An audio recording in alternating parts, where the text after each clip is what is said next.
Lunes 16 de noviembre de 2009. El abogado Sergei Magnitsky se encuentra en condiciones críticas.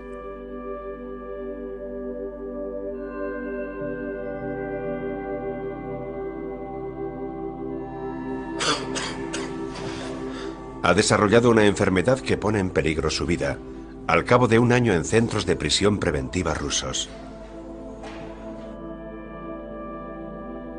Un hombre de familia, querido por sus colegas y amigos, Magnitsky no debería estar en la cárcel.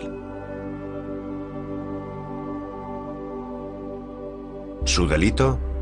Haber alertado al gobierno sobre la mayor evasión de impuestos de la historia de Rusia.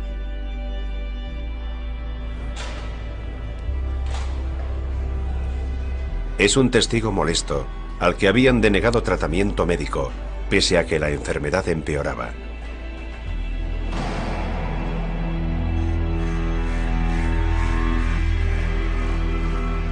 A las pocas horas, Magnitsky había muerto.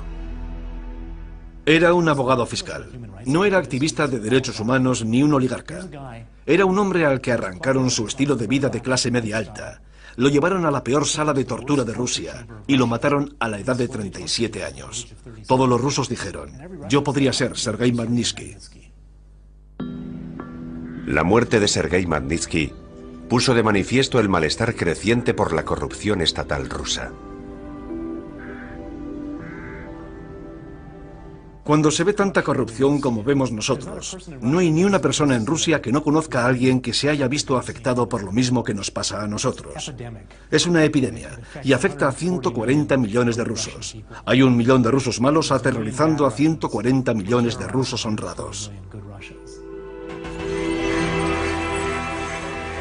Rusia. Poder corrupto.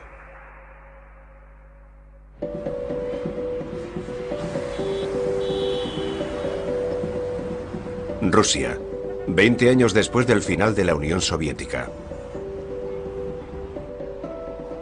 El capitalismo ha reemplazado al comunismo. Florecen los negocios, sobre todo el de la corrupción. La corrupción se ha convertido en el negocio más rentable de Rusia. Es más rentable que el petróleo, el gas o cualquier otra cosa. Porque con el petróleo primero lo tienes que extraer y luego transportar y vender. La corrupción hace dinero de la nada.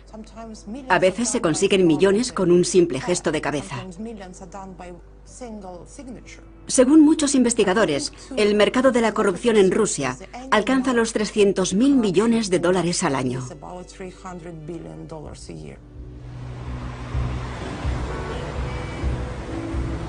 Si se pregunta a cualquiera en Rusia, contestará que la policía está involucrada.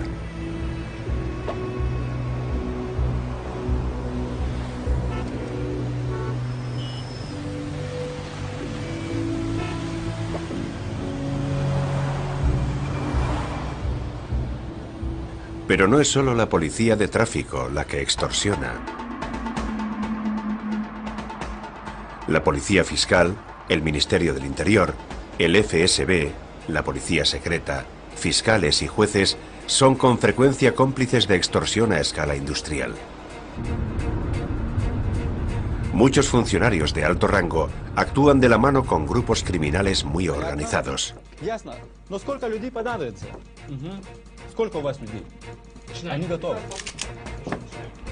Conocidos como grupos de asalto, conciben sistemas de extorsión tremendamente sofisticados. Nadie está a salvo. Cualquiera con recursos, propiedades o dinero en el banco es un posible objetivo. ¿Grupos de asalto? Son simples bandidos. Forman parte de un sindicato del crimen organizado que trabaja para el Ministerio del Interior. Se cubren unos a otros. Incluso la forma de hablar entre ellos es como la de un grupo de bandidos. Irrumpen en tu casa, violan tu intimidad y te tratan como a un delincuente. Utilizan el lenguaje de los gángsters. Son auténticos bandidos.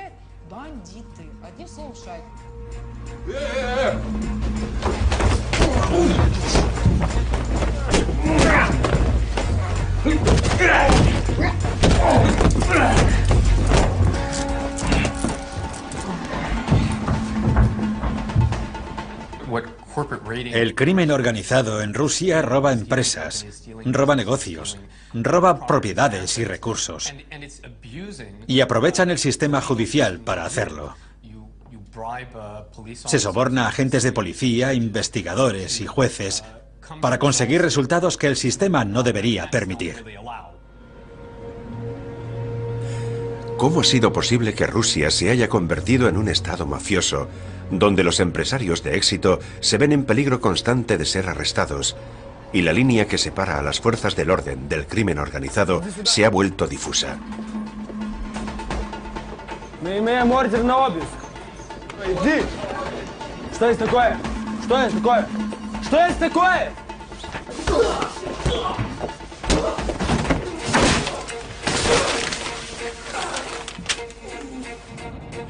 Para entender lo que ocurre hoy en Rusia hay que retroceder 20 años, hasta los últimos días del comunismo.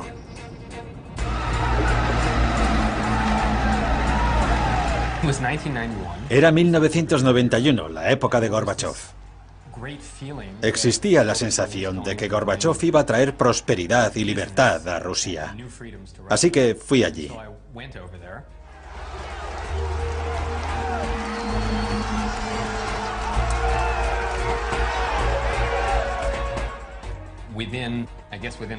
A las pocas semanas de estar allí, derribaron a Gorbachov del poder.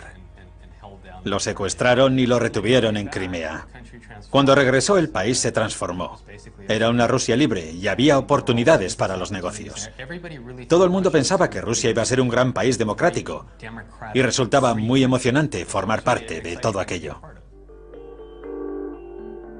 Pero la forma rusa de hacer negocios era diferente.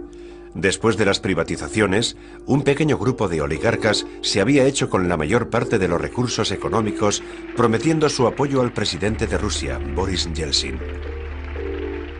Es difícil exagerar las cosas terribles que ocurrieron a finales de la década de 1990 a causa de los oligarcas. Los oligarcas robaron la mitad del país. Como consecuencia, había unas pocas personas llevando la vida más lujosa que se pueda imaginar, y 143 millones de personas viviendo en la pobreza. En aquella época, todo el mundo buscaba alguna forma de dar la vuelta a la situación. Vladimir Vladimirovich Putin. En 2002 llegó un nuevo presidente, Vladimir Putin. Como era exdirector del FSB, existía la esperanza de que restauraría la ley y el orden y estabilizaría la economía.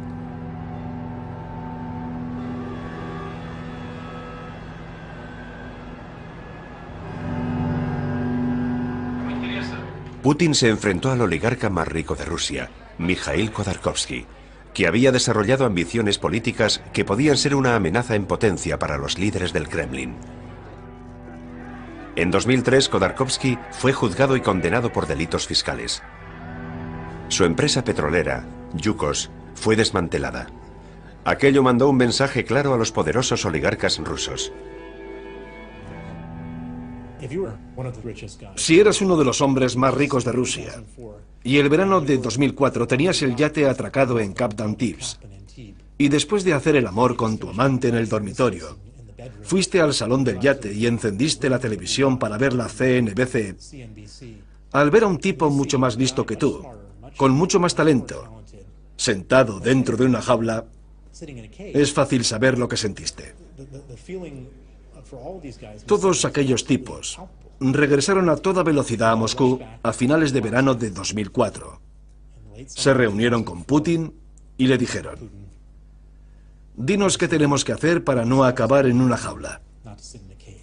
Los oligarcas dejaron de robarle poder y se convirtieron en sus socios. El caso de Yukos había sentado precedente. Funcionarios corruptos protegidos por el gobierno, los llamados intocables, no tardaron en poner sus ojos en cientos de negocios prósperos.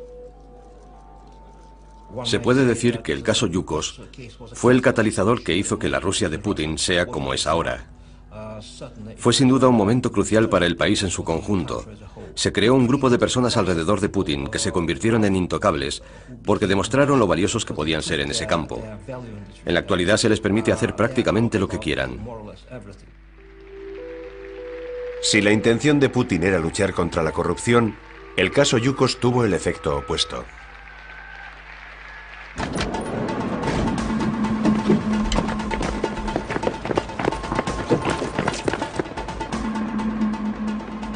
En 2005, una nueva forma de corrupción saltó a los titulares en Rusia. Agentes de las fuerzas del orden, bajo el control de los intocables, asaltaron algunos de los mayores complejos industriales del país.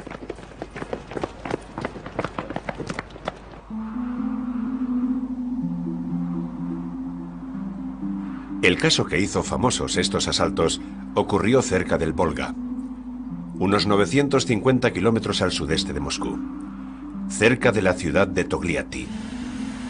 Esto es la planta química Toaz, una de las mayores productoras de amoníaco del mundo. El amoníaco es un componente de los fertilizantes y resulta básico en la producción global de alimentos.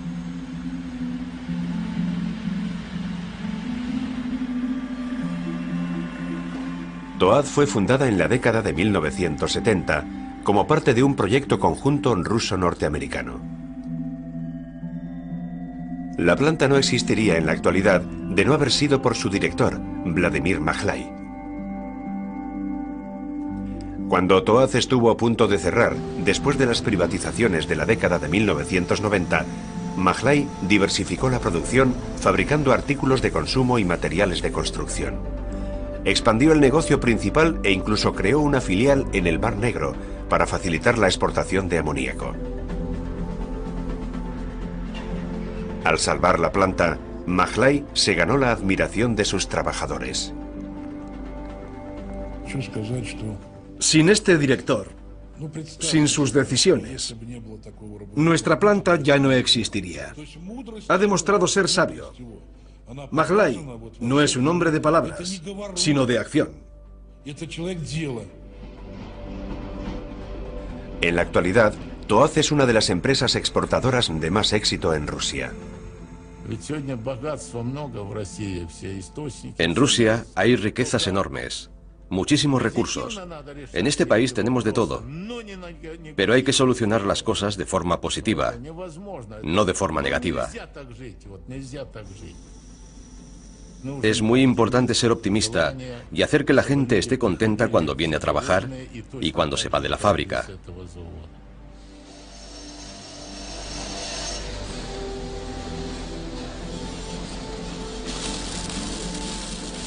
Toaz, que cuenta con 17.000 trabajadores, funciona como una empresa colectiva y pone mucho énfasis en el bienestar de los empleados. Hay un hospital y una piscina para las familias de los trabajadores. La fábrica tiene incluso su servicio médico propio, con médicos y enfermeras.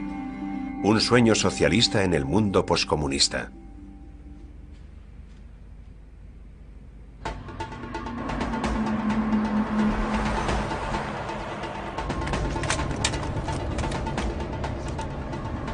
Pero el éxito hizo a Toaz vulnerable.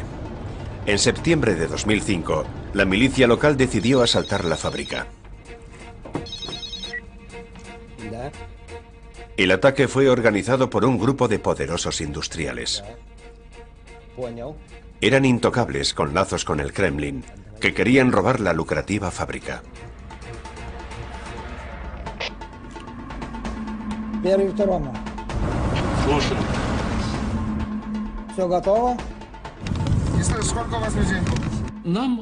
No sabemos con seguridad el nombre de los atacantes, pero por los documentos judiciales resulta evidente que este tipo de personas, los grupos de asalto, cuentan por lo general con apoyos al más alto nivel.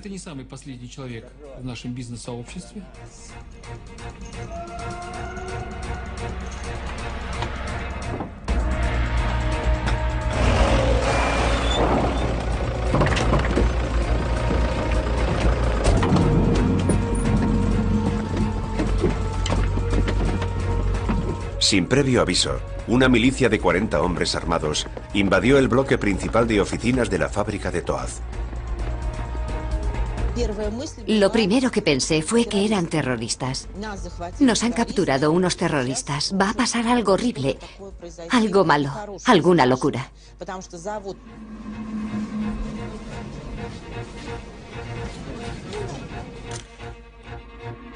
La estrategia del grupo de asalto era sencilla: arrestar al director de la fábrica, Vladimir Majlai, con cargos falsos y presionarle mientras estuviera en prisión hasta que cediera el control de Toaz.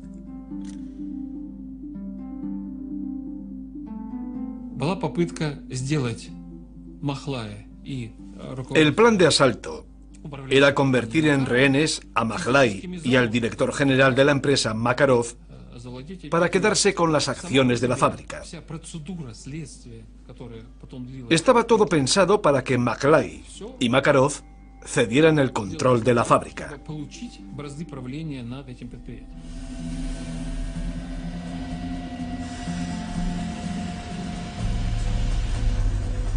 Los grupos de asalto habían golpeado con anterioridad en Rusia, aunque a escala más pequeña. Si conseguían el control de Toaz, había muchas posibilidades de que desmantelaran la empresa, la despojaran de sus activos y la vendieran para obtener un beneficio rápido. Miles de personas podían perder sus empleos y su sustento.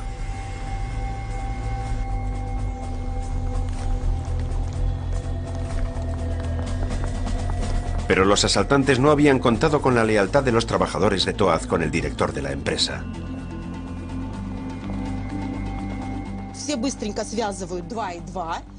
Nos colocamos todos hombro con hombro diciendo: no os dejaremos entrar. Nos daban órdenes y decían: si no obedecéis, lanzaremos gases lacrimógenos contra vosotros. Nosotros respondíamos: ¿de qué gas lacrimógeno habláis? Todos tenemos máscaras de gas y trajes de protección. No sabéis a dónde habéis venido. No nos podéis amenazar así. El director de la fábrica, Vladimir Majlai, no tenía miedo a luchar.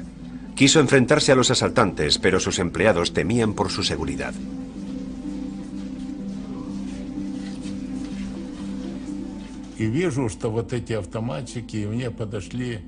A través de la ventana veía a aquellas personas con Kalashnikovs. Algunos trabajadores se me acercaron y dijeron: Vladimir Nikolievich, debes irte de inmediato. No era totalmente consciente del peligro, pero la gente que defendía la fábrica me dijo: tienes que irte, si no te detendrán y te arrestarán. Así que dejé la fábrica.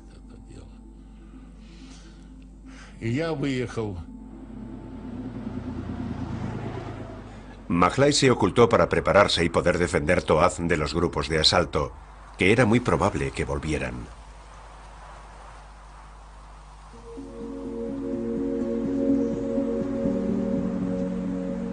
La decisión de Majlai de mantenerse fuera del alcance de las milicias fue inteligente, ya que se dio otro caso todavía más famoso relacionado con los grupos de asalto. Nos referimos al trágico caso de Sergei Magnitsky, el valiente abogado a quien negarse a abandonar Rusia cuando se enfrentó a los grupos de asalto le costó la vida. Magnitsky era abogado y trabajaba para Hermitage, el fondo de inversiones ruso de HSBC.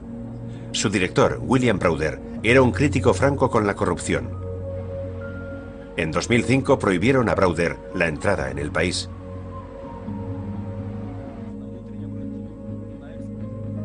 En el Foro Económico Mundial de Davos, Browder se quejó al jefe de gabinete adjunto al primer ministro de Rusia, Dmitry Medvedev, quien prometió presentar en su nombre una nueva solicitud de visado.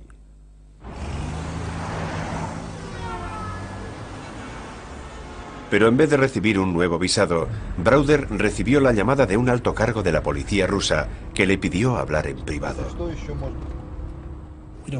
Nunca tenemos conversaciones privadas con policías porque en esas conversaciones ocurre siempre lo mismo, que te piden dinero. Y la mejor forma de evitar que lo hagan es no darles la oportunidad. Dijimos, no tenemos el menor interés en celebrar una reunión informal. Si tienen alguna pregunta, estaremos encantados de contestarla. Pensamos que iba a ser el final de la historia, el final de aquel sutil intento de extorsión. Pero no fue así. Al poco tiempo, la policía asaltó tanto las oficinas de Hermitage como las de sus abogados. Era una bonita mañana de verano de 2007. Yo estaba sentado en mi despacho. Eran entre las 9:30 y 10 de la mañana, cuando escuché mucho alboroto procedente de la zona de recepción. Salí del despacho y vi a 20 agentes vestidos de paisano en la zona de recepción. Dijeron que teníamos que entrar todos en una habitación, así que todo el personal de la oficina nos metimos en la sala de reuniones. Los agentes nos superaban en número. Los asaltantes buscaban hacerse con los sellos y certificados de las compañías de inversión a través de las cuales habíamos invertido el dinero en Rusia.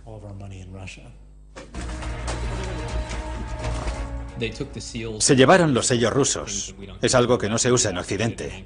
Se moja el sello en tinta y se marca sobre el papel. Sin eso la empresa no puede hacer nada.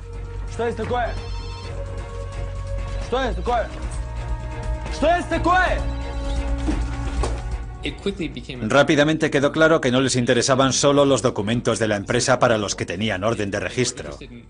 Les interesaban las empresas que hubieran pagado muchos impuestos. Resulta curioso porque a la policía normalmente le interesan las empresas que no pagan impuestos, ¿no? Pues se llevaban todo lo que tuviera relación con empresas que habían pagado muchos impuestos. Y cuando digo muchos, me refiero a clientes nuestros que pagan decenas o cientos de millones de dólares en impuestos. Uno de los abogados jóvenes les dijo que no se podían llevar aquel material, que no tenían orden judicial para hacerlo. Se llevaron al abogado a una sala de conferencias. Víctor les dijo, no tenéis derecho legal a llevaros esto, no os podéis llevar algo que no esté relacionado con vuestro registro.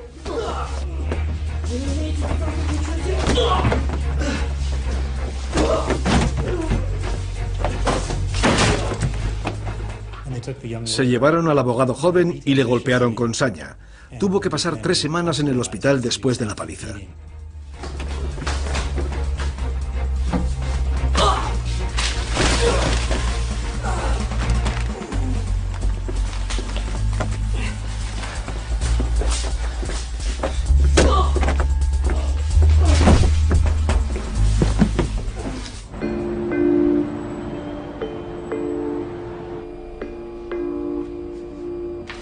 La policía se llevó la documentación y los sellos de empresa de las 3 principales sociedades de Hermitage Fund.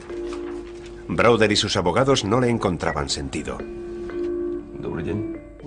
Intentábamos comprender para qué querían aquellos documentos.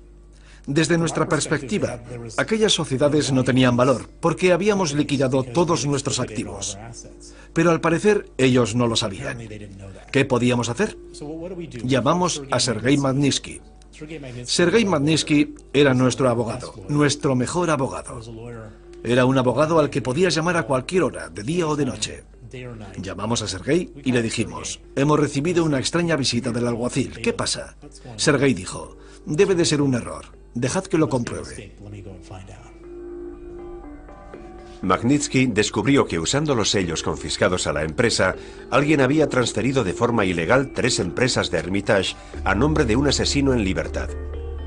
Después, habían demandado a las 3 empresas por $1.000 millones por daños inventados. Según la ley rusa, las pérdidas inventadas daban derecho al nuevo propietario ilegal a la devolución de impuestos por valor de $1 millón. Sergei dijo, aquí hay algo que no me huele bien y en esto hay más de lo que vemos. Y siguió investigando. Volvió a ponerse en contacto con nosotros en julio de 2008 y nos dijo, he descubierto el asunto más cínico que he visto en mi vida. Como no pudieron coger vuestro dinero, ese grupo de funcionarios y policías corruptos presentaron vuestras empresas ante las autoridades fiscales y solicitaron una devolución de impuestos por valor de $230 millones, que era el mayor reintegro de impuestos de la historia de Rusia, 2 días antes de la Navidad de 2007. y el reintegro se autorizó un día después. La mayor devolución de impuestos de la historia de Rusia se autorizó en un solo día, a un asesino convicto y sin hacer preguntas. Quedó claro que se trataba de un delito espectacular, un delito que superaba la imaginación de cualquiera. Habían robado 230 millones. Y no de nuestro dinero, sino del dinero del Estado ruso. Los abogados de Hermitage descubrieron que los cabecillas del mayor robo fiscal de la historia rusa trabajaban en el Ministerio del Interior. Enviaron denuncias por el robo a 8 agencias gubernamentales rusas, pero los cabecillas eran intocables y no tardaron en contraatacar. Convencieron a fiscales corruptos de que presentaran cargos inventados contra 7 de los abogados de Hermitage que habían presentado las denuncias. 6 de los abogados falsamente acusados decidieron abandonar Rusia, temiendo por su seguridad. Solo Sergei Magnitsky se negó a irse. Le dije a Sergei, han matado a gente por $1 millón. Tú vas detrás de 230 millones, ¿no estás preocupado? Me contestó, ¿preocupado por qué? Soy un abogado que defiende a un cliente, no me pueden hacer nada. No trabajo para esas empresas, no soy el dueño de esas empresas, soy un simple abogado. Y yo le dije, me parece que pueden hacer lo que quieran, no creo que la ley les importe. Respondió que me equivocaba, que no estábamos en 1937, que ahora teníamos a Medvedev de presidente y estaba contra la corrupción. Dijo que el dinero robado era del gobierno, que el gobierno tenía mucho interés en protegerlo y no iba a dejar que aquello sucediera. Era un error del que Magnitsky se iba a arrepentir. En noviembre de 2008 fue detenido con cargos falsos de evasión de impuestos y enviado a uno de los más tristemente famosos centros de detención preventiva de Rusia.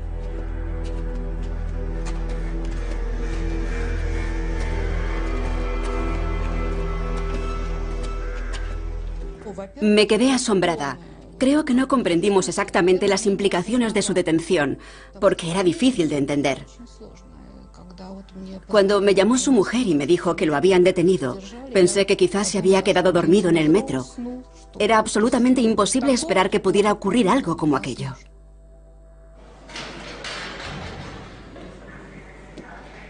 Magnitsky se había convertido en la última víctima de una epidemia de arrestos fraudulentos en Rusia. Desde el caso Yukos, funcionarios del gobierno, corruptos pero intocables, entre los que había fiscales, policías fiscales y funcionarios del Ministerio del Interior, del FSB, habían incriminado a cientos de miles de empresarios inocentes.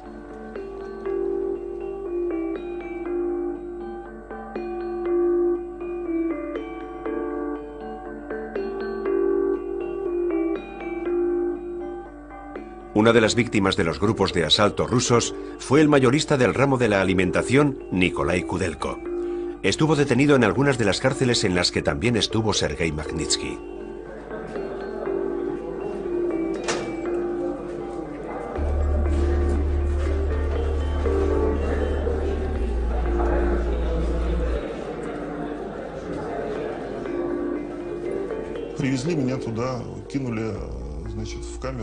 Me arrojaron a una celda con asesinos, drogadictos y ladrones de todo tipo.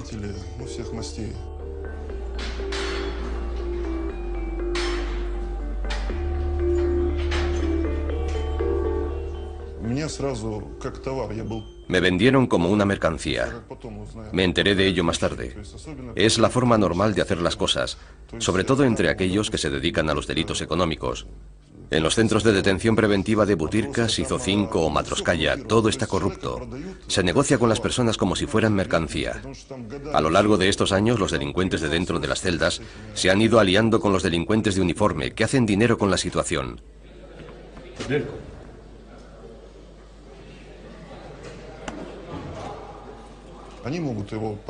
Cualquiera puede ser vendido. Me enteré de que me habían vendido por $10.000.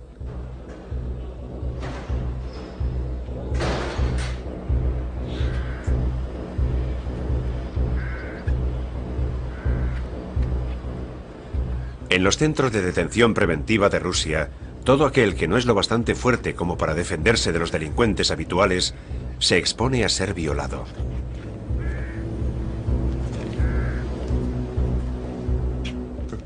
Como norma, violan a todos aquellos que llegan.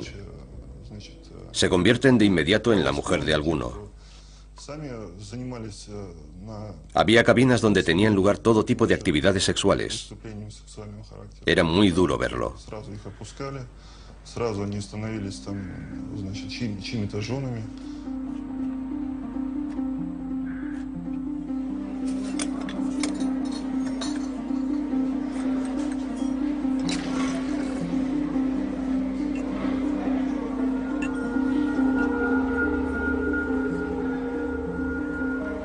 Nikolai Kudelko había levantado su negocio en 1991 y su especialidad era la venta de té y café a las tiendas pequeñas de Moscú y del resto del país. Un día apareció la milicia. Le amenazaron con cerrar su negocio si no pagaba un soborno. Kudelko pagó.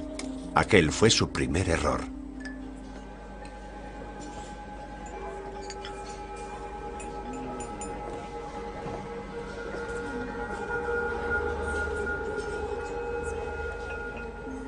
En vez de dejarle en paz, la policía le cogió el gusto a su negocio. Asaltaron su almacén, le robaron la mercancía y luego le pidieron $500,000 por devolvérsela. Kudelko se negó, sobre todo porque vio que la mercancía confiscada ya se estaba vendiendo en los comercios locales. Fue a quejarse a un funcionario del Ministerio Ruso del Interior. Ese fue su segundo error.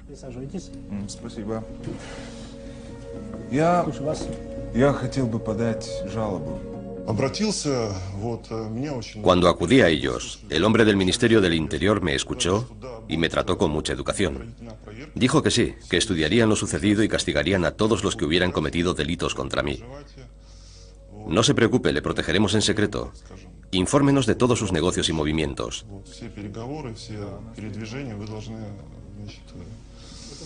Se dieron cuenta de que había llegado en un coche extranjero, de que llevaba ropa cara y un reloj caro. Me dijeron que me quitara el reloj para que lo pudieran cuidar y que dejara el coche en el departamento de seguridad personal, por si me habían introducido drogas en él. Quizás no debería haber llevado un reloj tan caro. Pensé que iban a ser amables y que me iban a ayudar, pero salí del departamento con algunas dudas.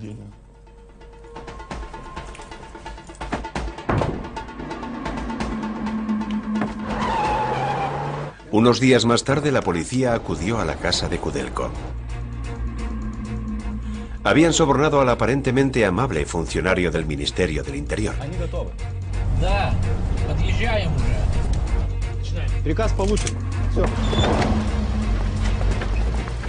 Kudelko tenía grabaciones en vídeo que implicaban a los asaltantes. Había que encerrarlo para evitar que hiciera públicas las pruebas. Entraron en mi casa unas 10 personas. Me tiraron al suelo y comenzaron a golpearme. Eran los mismos que habían asaltado mi almacén. Me di cuenta de que eran un grupo de delincuentes peligrosos que trabajaba para el Ministerio del Interior. Aquello significaba que no tenía la menor oportunidad de defenderme en un juicio.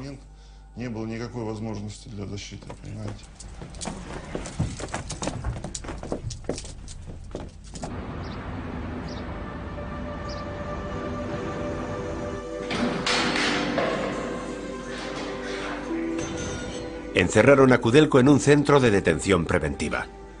Fue el inicio de una experiencia terrible, que duró 2 años, 7 meses y 28 días. Todas las tardes tenía ante mis ojos luchas de gladiadores entre mis compañeros de celda. Se elegía a alguien que se veía obligado a defender su dignidad. Lo golpeaban entre los gritos de sus compañeros hasta que se derramaba sangre. La gente quedaba lisiada, con la nariz y los brazos rotos. Se hacía para recordar al resto de los presos lo que les esperaba si no eran dóciles.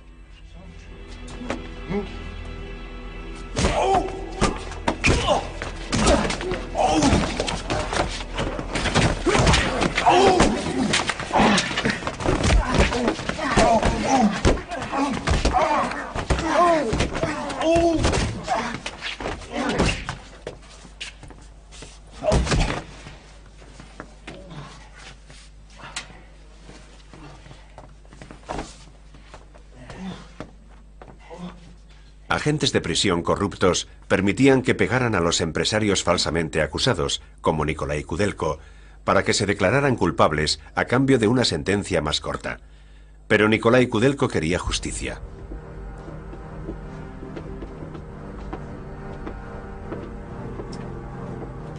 Al cabo de 18 meses en prisión preventiva, Kudelko fue llevado a juicio. Cuando le dijeron que se declarara culpable a cambio de una sentencia más corta, se negó.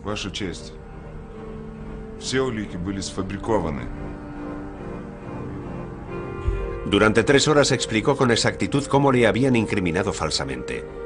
Pero los jueces rusos están tremendamente presionados para que dicten las sentencias que les piden sus superiores corruptos.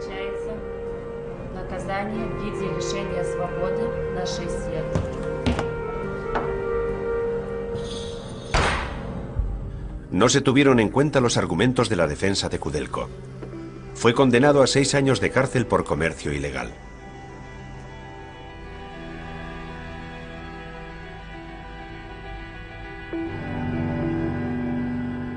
La esposa de Kudelko, Larisa, permaneció a su lado durante esta terrible experiencia.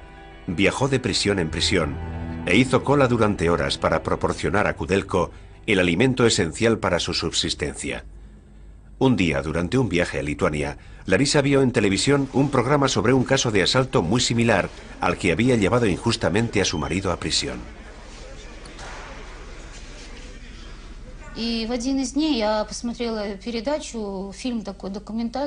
Vi un documental llamado Caso de la Química.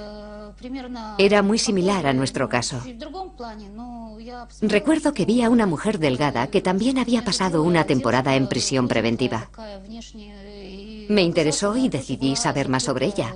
La busqué en internet y le envié una carta. Me contestó diciendo que nos reuniéramos en Moscú.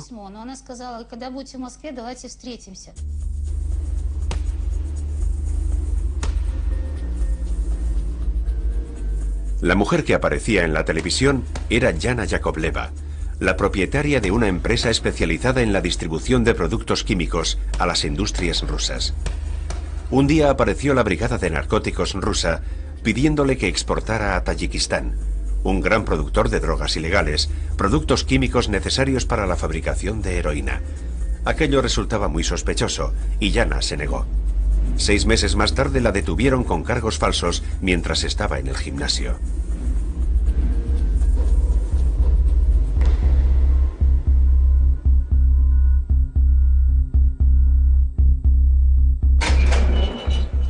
Era evidentemente un castigo por negarse a colaborar con la corrupta brigada de narcóticos. La primera vez que se abrió la puerta de la celda, pensé que me iba a encontrar con mujeres horribles, con asesinas, con gente peligrosa. Pero era una sala con personas normales, como contables o gerentes. Había muchas chicas jóvenes. Era toda gente normal.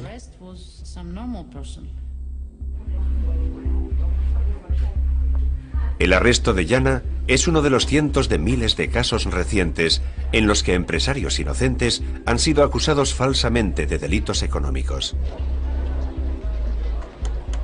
Pero Yana es una luchadora y su familia organizó manifestaciones en su apoyo.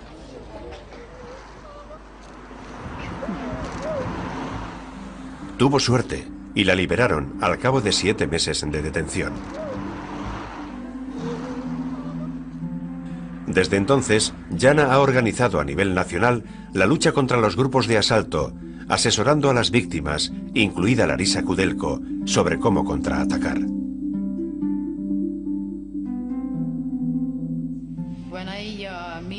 Cuando conocí a Larisa Kudelko, pensé que su marido Nikolai tenía mucha suerte, porque la mayoría de las esposas abandonan a sus maridos.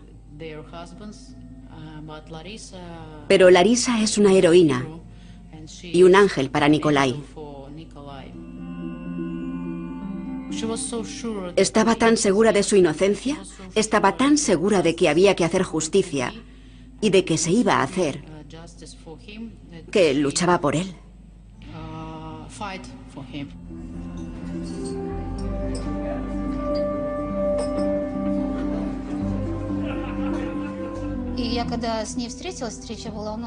Conocí a Yana en un café de Moscú.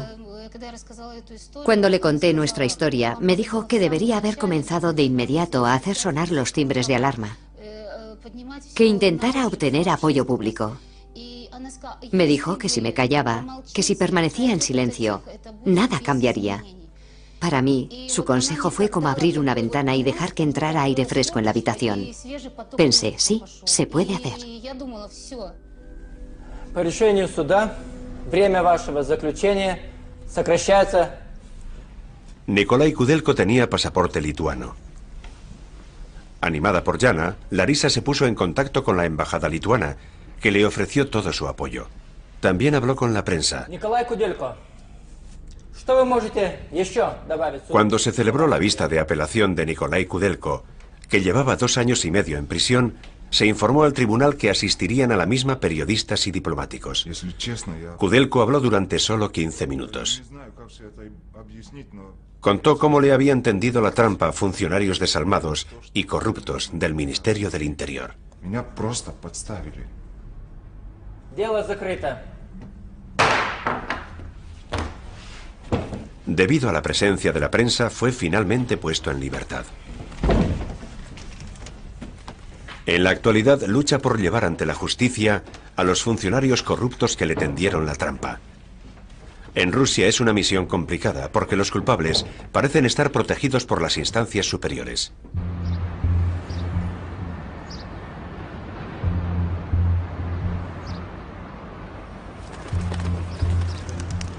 Kudelko se considera afortunado por haber sobrevivido a su calvario.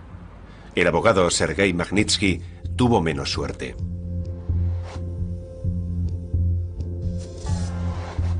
Después de ser arrestado con acusaciones inventadas en 2008, fue encarcelado en las mismas prisiones en las que estuvo Nikolai Kudelko. De inmediato, agentes de prisiones corruptos cómplices de los grupos de asalto intentaron que el abogado retirara sus acusaciones con las personas que habían organizado la mayor estafa fiscal de la historia de Rusia. Para empezar, lo pusieron en una celda con 8 internos y solo 4 camas. Y mantenían la luz encendida las 24 horas del día. Es difícil describir lo que hace en las personas la privación de sueño. Te sientes completamente desorientado. Al cabo de un mes, fueron a hablar con él y le preguntaron si estaba dispuesto a retirar la acusación y a firmar una confesión falsa. Sergei dijo que no.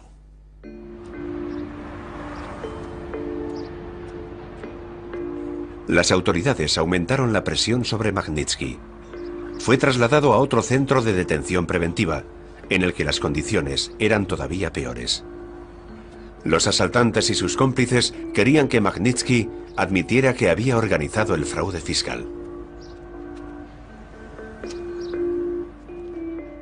Lo tenían en una celda en la que había entre 8 y 12 personas. Había 4 camas, no apagaban nunca la luz y no había calefacción. En diciembre había 20 grados bajo cero en el exterior y 20 bajo cero en la celda.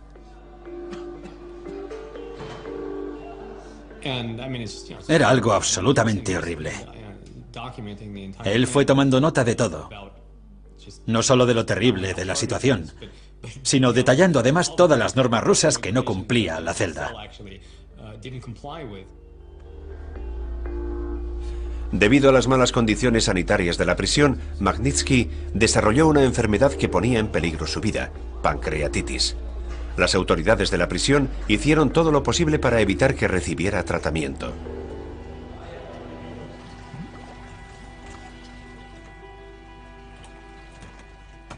Para aumentar más la presión sobre Magnitsky, lo trasladaron a Butyrka, la prisión más tristemente famosa de Moscú.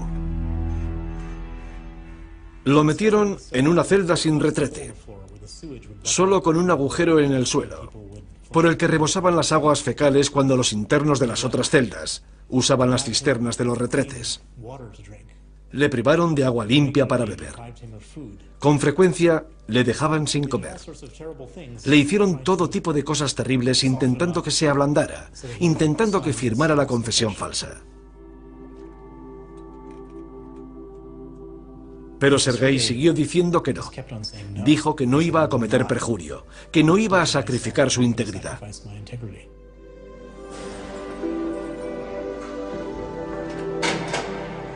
Cuando la salud de Magnitsky empeoró, los agentes de prisiones le ofrecieron tratamiento médico adecuado a cambio de una concesión falsa. El médico de la prisión dijo que debía ser operado.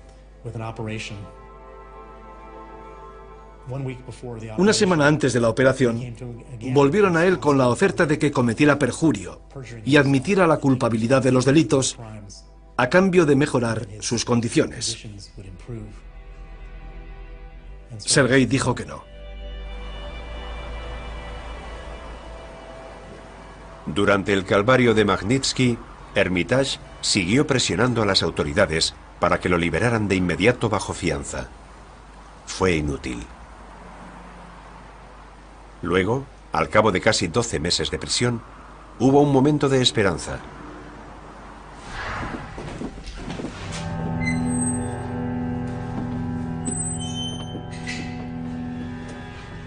Se revisó ante un juez la prisión preventiva impuesta a Magnitsky. Solo se permitió acudir como observadores a su madre y a su tía.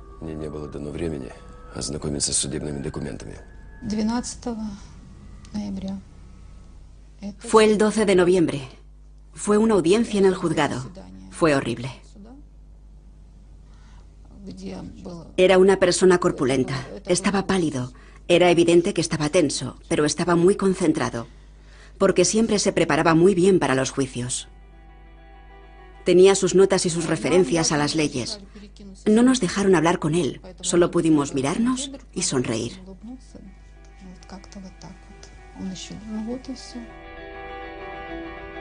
La petición de puesta en libertad de Magnitsky fue rechazada.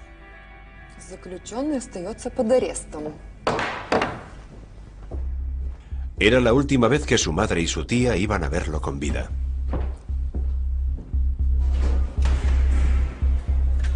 Al día siguiente a la vista, la salud de Magnitsky empeoró de forma súbita.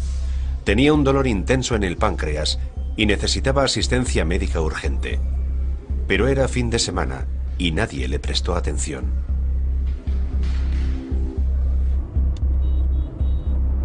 Finalmente, el lunes 16 de noviembre, lo trasladaron a una prisión con servicios médicos.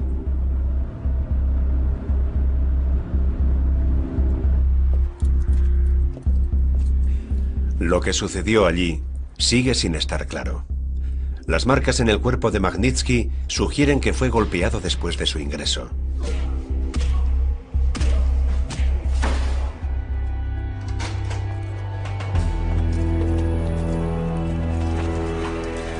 Cuando empeoró su estado, lo trasladaron a una celda de aislamiento.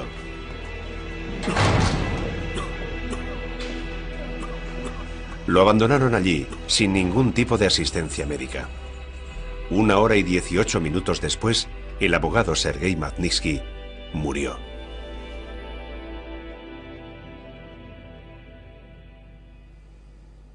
Tenía 37 años.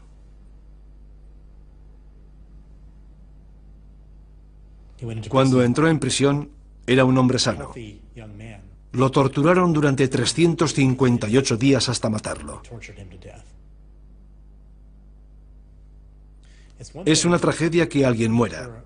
Es siempre una tragedia que alguien muera, tenga la edad que tenga. Y la tragedia es mayor si se trata de alguien joven. Pero que muriera una persona joven por defender la verdad, torturada hasta la muerte por los criminales que lo tenían cautivo. No puedo explicar lo terrible y triste que fue para todas las personas que conocían a Sergei Magnitsky.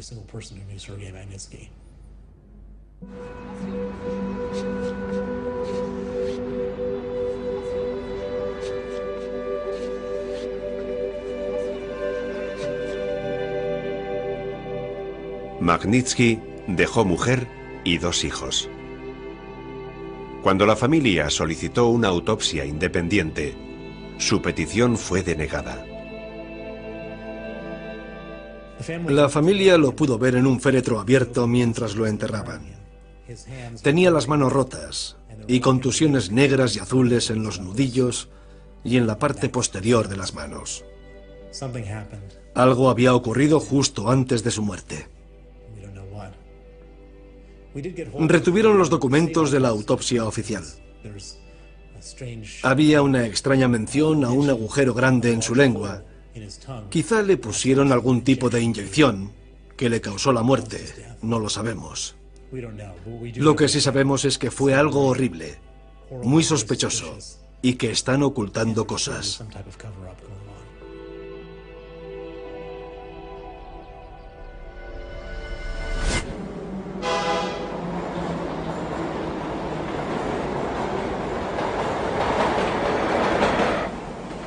La población rusa está acostumbrada a la corrupción en los niveles más altos de la sociedad. Pero el caso de Magnitsky es diferente. La prensa rusa publicó sus diarios de prisión. En la actualidad, a casi un tercio de los rusos le resulta familiar el nombre de Magnitsky.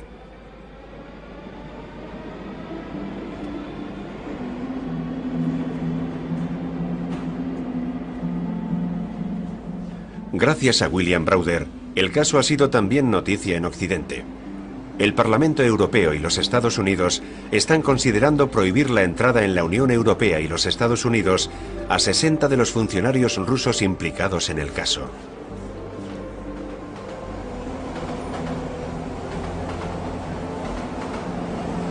Los principales sospechosos del caso Magnitsky trabajan para departamentos del gobierno como el Ministerio del Interior y la Oficina de Impuestos de Moscú.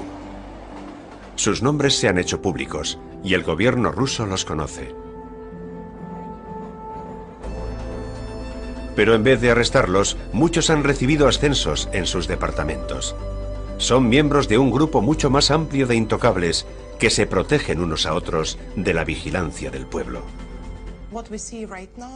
Lo que vemos es que el sistema se protege a sí mismo. Se protege constantemente a sí mismo. Según muchos investigadores, el mercado de la corrupción en Rusia es de unos 300.000 millones de dólares al año. Es una cantidad de dinero que no puedo ni imaginar. Si ese dinero fuera mío, lo protegería. ¿Cómo se puede deshacer Rusia de este problema? Los asaltos están profundamente enraizados en la tradición rusa y se remontan a la época de Iván el Terrible, en el siglo XVI, cuando los zares eran dueños de todas las tierras y todos los habitantes de Rusia. El sistema de control en Rusia ha sido básicamente el mismo durante 500 años. En Rusia no gobierna la ley. No hay un estamento legal independiente que se imponga en los juzgados rusos para defender los contratos de la gente.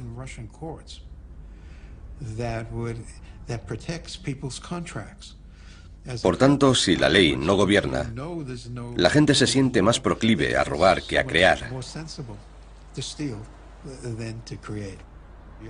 Tiene la apariencia de ser una economía occidental normal, pero todo lo que es importante está estrictamente controlado. Vladimir Putin tiene el derecho de quitar o asignar cualquier propiedad que desee. Es informal, pero muy efectivo. Cuando se roba la propiedad a alguien, como mecanismo disciplinario, en Occidente se ve como corrupción. Pero desde el punto de vista ruso, es la forma en la que se usa el poder en el contexto ruso. La nueva generación de rusos cree que los métodos modernos de comunicación cambiarán el país. La televisión rusa está muy controlada por el Estado, pero Internet no. Esta manifestación anual de pompas de jabón se organiza con la ayuda de las redes sociales de Internet. También se usa Internet para comunicar información sobre la corrupción gubernamental. Uno de los activistas contra la corrupción es el bloguero más influyente de Rusia. Cada día lo leen 150.000 personas y en sus blogs ha sacado a la luz escándalos de corrupción de miles de millones de dólares.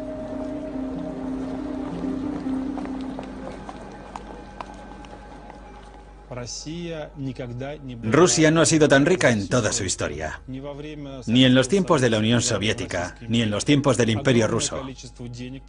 En el país entran cantidades enormes de dinero. Una gran cantidad de ese dinero lo roban. Hacemos todo lo posible por poner fin a esos robos. Nuestro mensaje principal es que juntos podemos hacerlo. Afirmo que cualquier ciudadano ruso, aunque no tenga autoridad ni recursos y no pertenezca a una organización, puede ser eficaz para protestar contra la corrupción y acabar con ella.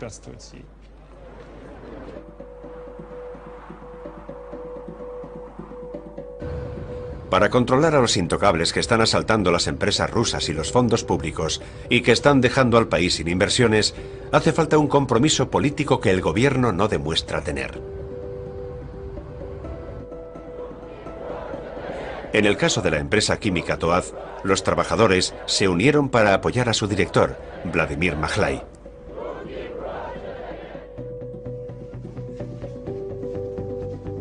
En 2010 se retiraron los cargos falsos que se habían presentado contra él. Pero aconsejado por sus abogados, Majlai vive en la actualidad en Gran Bretaña, ya que se teme por su seguridad en Rusia. Con el personal de la gigantesca planta de Toaz se comunica por teleconferencia desde su oficina en Londres. Toaz es una de las últimas grandes empresas rusas que se mantiene independiente de la élite de Moscú. Pero al haber luchado contra un grupo de asalto en 2005, será atacada por otro grupo. En Rusia, si un asalto no tiene éxito, el derecho a asaltar se puede vender a otro grupo de intocables, o a cualquiera con buenos contactos dentro del Kremlin o algún departamento del gobierno. Según los informes de la prensa local, el gobernador local y algunos grandes empresarios de Moscú apoyan un nuevo asalto. Todas las empresas que hacen negocios con Toaz o Majlai están siendo auditadas por las autoridades fiscales, que son, por supuesto, parte de la trama. Es un método ya probado para aislar a la futura víctima de un asalto. Aún así, Vladimir Majlai sigue decidido a luchar contra los intocables que le quieren robar el trabajo de su vida, una de las mayores fábricas de amoníaco del mundo.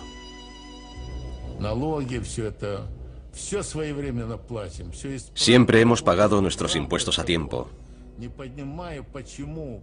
Siempre se ha hecho todo de acuerdo con las leyes. No entiendo por qué esta fábrica debe convertirse en objetivo. Veo mucha corrupción a nuestro alrededor en Rusia, muchos chantajes y sobornos. A raíz de manifestaciones como esta en Moscú, pidiendo el fin de la corrupción, el presidente Medvedev ha hablado en contra de la falta de moralidad oficial. Ha admitido incluso que Sergei Magnitsky murió a causa de actos criminales. Pero los intocables responsables del mayor delito fiscal de la historia de Rusia siguen en sus puestos, desde los que pueden seguir incriminando a gente inocente. Mientras los servicios especiales del gobierno estén corruptos, el ejército, las oficinas de los fiscales, los tribunales, la FSB, mientras exista corrupción, nada cambiará. Necesitamos un grupo de, digamos, incorruptibles. Necesitarían poderes especiales de los gobernantes supremos del país. Hasta que esos incorruptibles no arranquen de raíz la corrupción de los servicios policiales y los tribunales, no cambiará nada.